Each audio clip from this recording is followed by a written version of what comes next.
Archie vs Riverdale. Si vous êtes abonné à Netflix, il y a peu de chances que vous ayez raté la saison dernière l'arrivée de la série Riverdale sur la plateforme, à savoir l'adaptation en série télé de l'univers de Archie Comics. Du coup, avec les adaptations, vient toujours la grande question de est-ce fidèle au matériel d'origine? Pas du tout. Autant tuer le suspense tout de suite pour se consacrer aux grosses différences entre les comics Archie et la série télé Riverdale. L'histoire tourne autour d'un meurtre mystérieux. Si vous connaissez un peu les comics Archie, vous allez être assez étonné en voyant Riverdale, puisque la série ne se centre pas vraiment sur la vie de lycéen tout mignon buvant du soda chez Pop. Bien que Riverdale reprenne un peu de ça, mais en rajoutant une composante mystère et enquête qui vient faire évoluer le genre série ado. Dans cette version, Riverdale est une ville pleine de secrets, de mensonges, de trahisons et de romances. On est plus proche d'un Twin Peaks par moment que de Dawson. Jason Blossom est mort. Dans les comics, le frère jumeau de Cheryl, Jason, est l'archétype même du fils de riche mâle alpha. Dans la série, il est mort, et c'est d'ailleurs son décès qui lance la série puisqu'il s'agit du mystère sur lequel repose toute la saison 1. Archie est la coqueluche de ces dames. La version télé de notre rouquin n'est pas si différente de sa version comics. Il s'agit toujours d'un chic type qui aime jouer de la guitare, qui veut faire ce qui est juste, mais qui gaffe souvent en cours de route. Cependant, celui de Riverdale est un peu plus réfléchi, moins nerd, avec moins de taches de rousseur, un peu plus égoïste et bien mieux bâti. Cependant, Archie est bien plus concentré sur sa musique, ou les problèmes de Jughead, ou de son père, que sur son triangle amoureux entre Betty et Veronica. Faut dire qu'il est déjà bien occupé avec Miss Grundy aussi. Dans cette version, c'est bien plus les femmes qui vont vers Archie que l'inverse. Miss Grundy est jeune et célibataire. Dans les comics, Geraldine Grundy est une professeure de Riverdale High, mais il s'agit d'une dame âgée ayant déjà des cheveux blancs et un goût vestimentaire un peu dépassé, et une militante chevronnée de la cause féministe aussi. Dans Riverdale, c'est tout autre chose puisqu'il s'agit de la jeune professeure de musique qui semble avoir une aventure avec Archie. Ah, le fantasme de la jolie prof qui craque pour un de ses élèves. Jughead est un solitaire. Même dans les comics, Jughead a eu plusieurs incarnations. Au début, il était le meilleur ami d'Hank the Burger qui servait de ressort comique. Dans la nouvelle version, on a pu voir que Jughead est devenu asexué. Dans Riverdale, il devient l'un des personnages le plus complexes et sert de narrateur un peu à la Gossip Girl, passant son temps au café à écrire sur les secrets de la ville. Le père de Archie est la coqueluche des ados.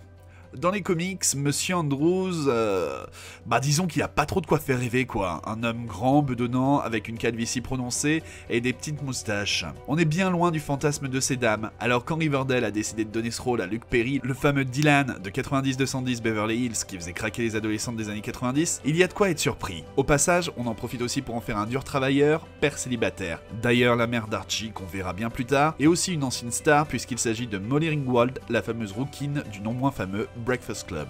Le père de Veronica est absent. Monsieur Lodge n'apparaît pas, du moins dans la saison 1 de Riverdale. On nous dit qu'il est derrière les barreaux et que sa famille connaît des problèmes financiers. Les fans du comics se souviendront que Hiram Lodge est un père protecteur, ne voyant pas d'un très bon œil que Archie tourne autour de sa fille. Il est donc en quelque sorte la némésis de Archie et donc un personnage très important. Veronica est sympa. Dans les comics, Veronica Lodge est l'archétype de la fille superficielle et assez détestable qui n'a jamais eu affaire à de vrais problèmes, mais pour le passage à la télé, on l'a rendue plus sympa. Elle est toujours riche, mais sa déchéance l'a rendue plus humble. Elle veut sortir de l'ombre de sa famille et se faire un nom.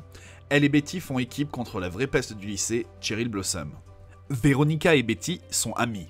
Dans les comics, ça a toujours été Betty contre Veronica, suivant le cliché des blondes contre les brunes, l'angélique contre la diablesse. Et ces filles-là ne peuvent pas vraiment s'entendre, et ça depuis 70 ans. Dans la série, elles sont amies, Veronica allant même jusqu'à faire du forcing pour que Cheryl prenne Betty dans l'équipe de Pom Pom Girl, ou laissant tomber sa relation avec Archie quand elle voit à quel point Betty l'aime.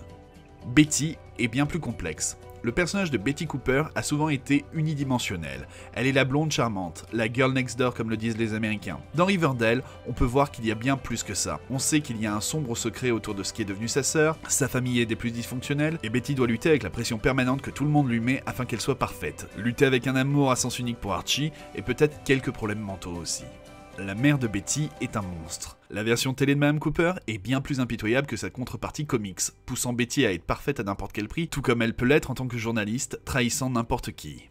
Josie et les Pussycats font un carton. Si vous n'êtes pas habitué de Archie Comics, sachez que la série a eu de nombreux spin-offs comme Sabrina l'apprentie sorcière ou Josie et les Pussycats. Dans le comics, Josie joue de la guitare et chante. C'est aussi la plus gentille du groupe. Josie a complètement changé, que ce soit de sa version comics ou bien de sa version cinéma jouée par Rachel Leigh Cook, dans les années 2000, en faisant une pop star wannabe prête à écraser tout le monde sur son passage. Un autre des changements est que le groupe est bien plus sûr de son talent qu'avant et que toutes les Pussycats maintenant sont désormais afro-américaines. Kevin a un rôle plus important. Kevin Keller est en fait un nouveau personnage. Il a fait ses débuts dans la nouvelle version des comics et est un personnage ouvertement gay. Dans la série télé, il a le rôle de meilleur ami et confident de Betty, mais aussi celui du fils du shérif. Cheryl Blossom a un sacré grain. Dans les comics, Cheryl est juste un personnage secondaire qui ne dure pas trop longtemps. Dans la série télé, par contre, elle est au centre de la mort mystérieuse de son frère jumeau, et c'est elle qui décide de faire un enfer de la vie de Betty et Veronica. Un gros lot de diversité. On peut le dire sans choquer personne, mais les comics de Archie n'étaient pas connus pour leur diversité. Il faut dire qu'il y a 70 ans, il n'était pas choquant d'avoir que des personnages blancs. Mais avec Riverdale, rien n'est plus pareil. On a le droit à des personnages afro-américains, des gays et même un gang. On traite aussi de nombreux sujets de société, comme souvent dans les séries pour ados, afin de faire passer un message, comme le slut-shaming, les réseaux sociaux ou encore le coming out. Le mieux dans tout ça, c'est que même si Veronica est devenue latina ou Reggie asiatique, on n'a pas rajouté de stéréotypes raciaux aux personnages. Chérie, on divorce? En 1940 ou 1950, le divorce était peu courant et très mal vu. Du coup, les familles dans les comics d'Archie étaient unies, aimantes. Les adultes étaient mariés depuis longtemps et encourageaient leurs enfants à écouter leur cœur, à faire ce qui était juste. De nos jours, tous les parents ne sont plus mariés. Du coup, Riverdale montre aussi cette mentalité avec pas mal de couples séparés. Les références à la pop culture sont partout. Avec son aspect vintage, ses fontaines à soda et ses vieilles voitures, il est parfois dur de savoir si Riverdale se passe en 2017 ou en 1950. Les références à la pop culture viennent principalement des adultes. On a le droit à des références à Mad Men, Breakfast at Tiffany's, les Goonies, Justin Timberlake, mais aussi à de nombreux dramas adolescents dont il s'inspire et place les personnages d'Archie Comics dans le 21e siècle. Voilà, ce sont quelques-unes des principales différences qu'il peut exister entre le comics et la série télé. Étrangement, même si les deux vont dans des directions opposées, je vous conseille de laisser leur chance à l'un comme à l'autre. Si tu as aimé cette vidéo, abonne-toi pour ne pas en louper une et lâche un pouce bleu, ça fait toujours plaisir. Tu as déjà lu du Archie? Si oui, tu en penses quoi? Et Riverdale, tu as dévoré la saison 1? Quels sont tes retours sans spoiler? Et tu t'attends à quoi pour la saison 2? Allez, on discute de tout ça dans les commentaires et on se revoit bientôt. See ya!